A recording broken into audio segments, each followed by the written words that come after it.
the gun. When you hold one in your hands, a sense of its utility, its danger manifests between your palms and the metal. You're holding an instrument, one that can be easily fired with a force nearly imperceptible to the naked eye, sending a projectile through your target. When you hold a gun, you hold power, a method of violence, a recreational machine, a weapon to end something or someone with. When a gun is in your hands, you wield a certain degree of power.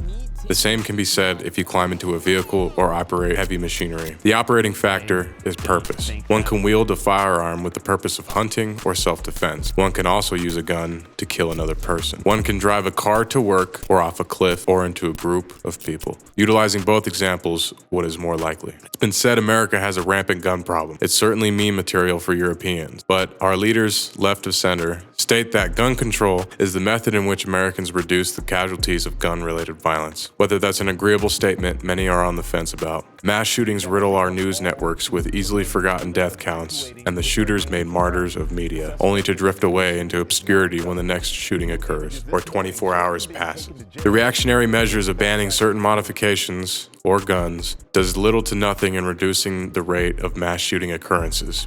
Even if legislator passes that bans the sales of firearms, let's say the AR assault rifle 15 that shoots 15 magazine clips per second, would those laws stop a would-be mass murder? Would this guy stop a school shooter?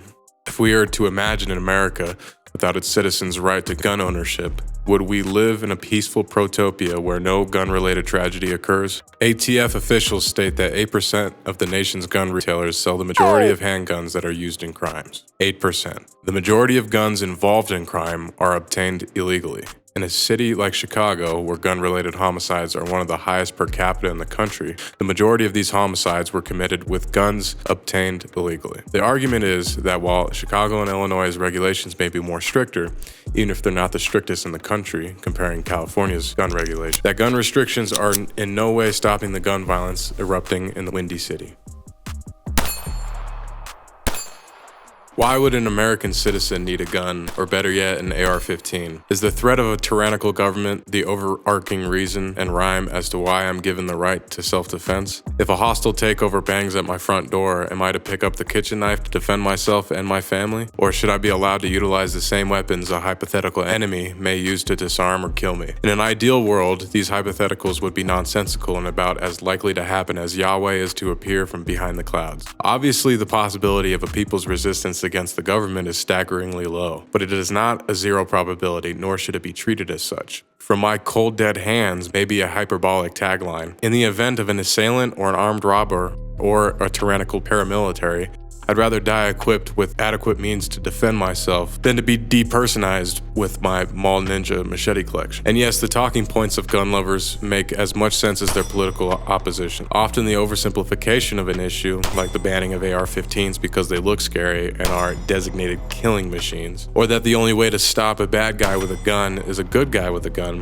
which denigrates the audacity of law enforcement who have no business protecting the peace so long as their micropenis is still the subject of their insecurities. Or the showboating outlaw who just wants to have a good time with his Glock 45 at his hip.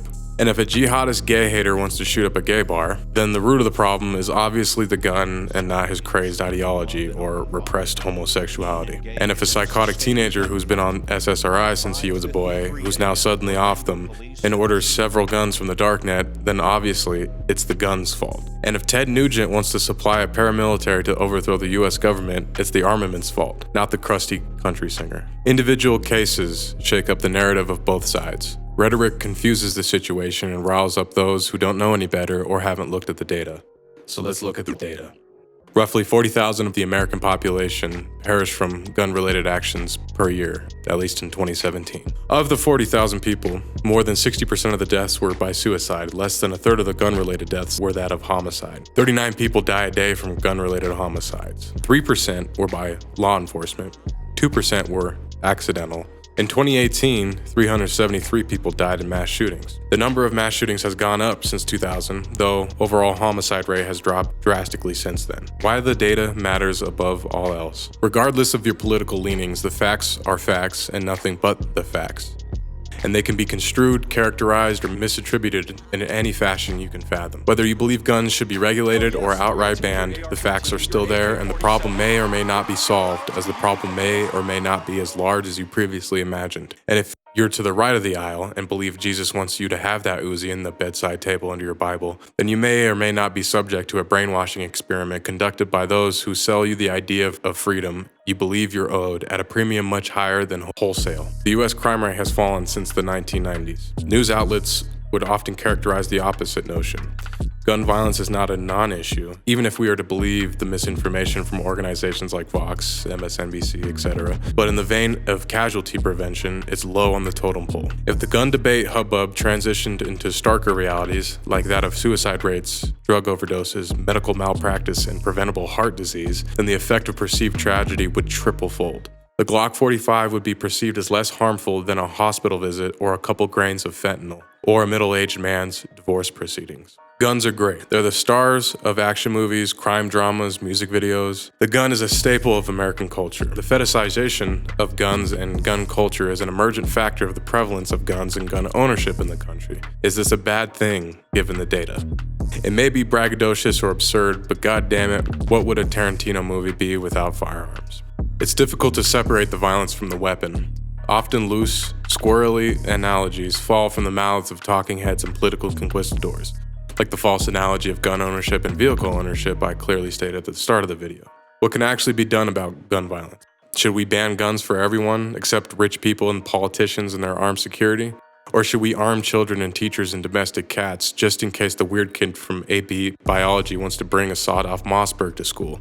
Or is the problem that everyone is on about really isn't a contentious problem, but a means to divide the minds of an already divided country? If the average Floridian cannot agree with the average Californian on first principles when it comes to the laws governing the country, Americans have a deeper problem than Aunt Betsy's Ruger or 30 Duke Grimey's Draco with a drum mag.